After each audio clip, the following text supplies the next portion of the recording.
Assalamualaikum warahmatullahi wabarakatuh. Perkenalkan, nama saya Aresti Supraini dari Prodi Ilmu Komputer semester 6 dengan NIM 21017411021. Jadi di sini saya akan mempresentasikan tugas saya dengan mata kuliah Pervasive Computing yang berjudul Pervasive Computing for Health IoT atau Internet of Things. Yang pertama saya akan membahas tentang latar belakang, yaitu pengembangan teknologi telah mengubah paradigma dalam perawatan kesehatan. Salah satu terobosan penting adalah pervasive computing dalam Internet of Things. Teknologi ini memungkinkan pemantauan kesehatan yang terus-menerus, memberikan perawatan yang lebih personal dan proaktif. Namun tantangan privasi dan keamanan data tetap ada. Dalam paparan ini, kita akan menjelajahi para serta tantangan terkait dengan teknologi ini dalam meningkatkan kesehatan masyarakat.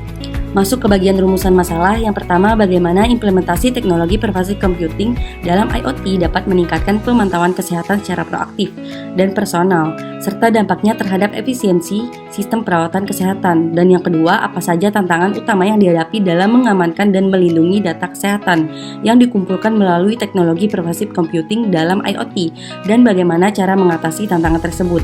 Terus yang terakhir, yang ketiga, bagaimana dampak penggunaan teknologi pervasive computing dalam IoT terhadap privasi individu dalam konteks pemantauan kesehatan yang terus-menerus, dan bagaimana mengelola keseimbangan antara manfaat kesehatan dengan kebutuhan akan privasi yang dihormati.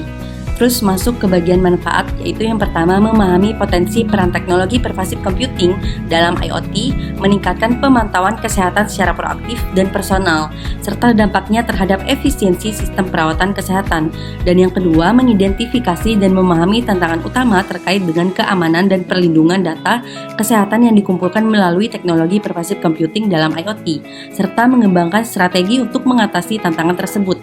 Dan yang terakhir, yang ketiga, yaitu menganalisis dampak penggunaan teknologi pervasive computing dalam IoT terhadap privasi individu dalam konteks pemantauan kesehatan yang terus-menerus, dan mengembangkan pendekatan yang mengelola keseimbangan antara manfaat kesehatan dengan perlindungan privasi yang diperlukan. Bagian pembahasan dari artikel yang saya ambil, di bagian pembahasan tersebut membahas bagaimana teknologi IoT dan deep learning dapat digunakan dalam perawatan kesehatan. Beberapa di antaranya menekankan perlunya menjaga privasi data medis, menciptakan model untuk melindungi privasi, mengatasi tantangan teknis seperti integrasi autentikasi, meningkatkan efisien energi, dan memungkinkan pemantauan jarak jauh untuk pasien lansia. Selain itu, ada pembahasan tentang kerentanan terhadap serangan terhadap algoritma deep learning, analisis prediktif untuk penyakit tertentu seperti penyakit jantung dan diabetes, serta penggunaan teknologi blockchain dalam layanan kesehatan.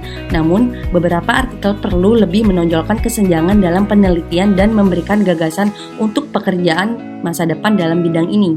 Yang terakhir yaitu bagian kesimpulan.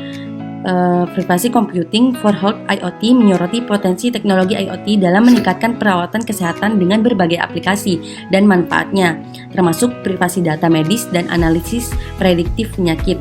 Meskipun demikian, tantangan seperti privasi data, keamanan sistem, dan akurasi analitis prediktif perlu diatasi. Saran untuk penelitian lebih lanjut adalah fokus pada pengembangan solusi yang lebih kuat melalui kolaborasi lintas disiplin ilmu dengan penekanan pada inklusivitas untuk memastikan akses dan manfaat yang merata bagi semua orang dalam perawatan kesehatan di masa depan. Baiklah, mungkin itu saja yang saya sampaikan mengenai tugas pervasive computing. Jika ada salah kata, saya mohon maaf. Kepada Allah saya mohon ampun. Wabillahi taufiq wal hidayah. Assalamualaikum warahmatullahi wabarakatuh. Waalaikumsalam.